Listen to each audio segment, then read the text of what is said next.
Glad to be back on Substack here. I'm out in Chicago at the convention. It's noonish, 12:30 Chicago time.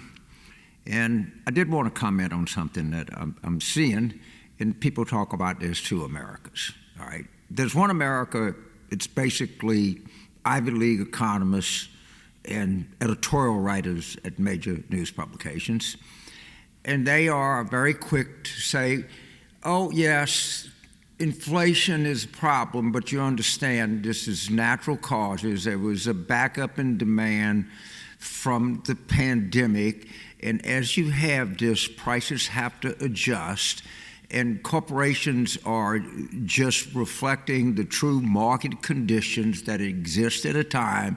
And this is not the time to be a demagogue. This is not a time to engage in corporate bashing. Let me think of a name real quick. Let's take Jason Furman at Harvard. I know Jay's got an IQ of 195. I actually met his mother. Or the New York Times editorial board. There's another in America. There are people out there, like my friend Senator Robert Casey, who says there's shrinkflation and that there is unnecessary price gouging going on.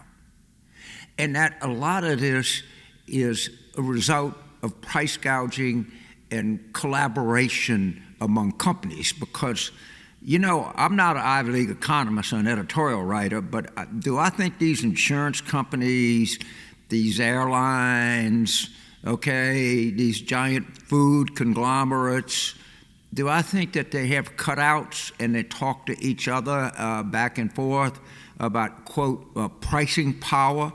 I can point to articles where companies on earnings calls have touted their, quote, pricing power, unquote.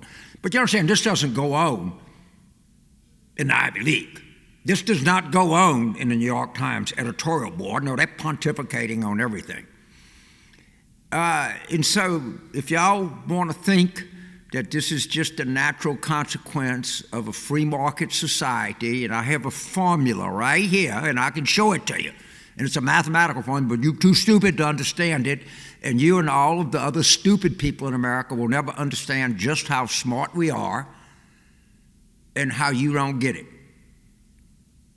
And the truth of the matter is the rest of the country thinks you're the people that are being stupid here.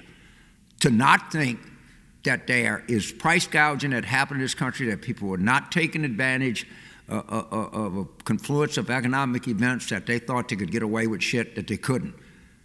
There are all kinds of laws on price gouging. After a hurricane, I don't know, y'all don't know about these things, I do, you would be surprised, but there's some kind of price gouging that goes on. And they take advantage of other people's misery to put money in their pocket. Yeah, that goes on. Sorry to tell you. And I would also tell you one thing.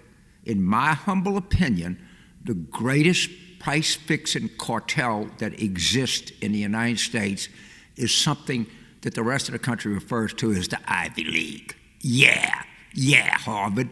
You talk to Princeton and you say, if I jack up my tuition to $82,000, you can jack your tuition up to $81,000.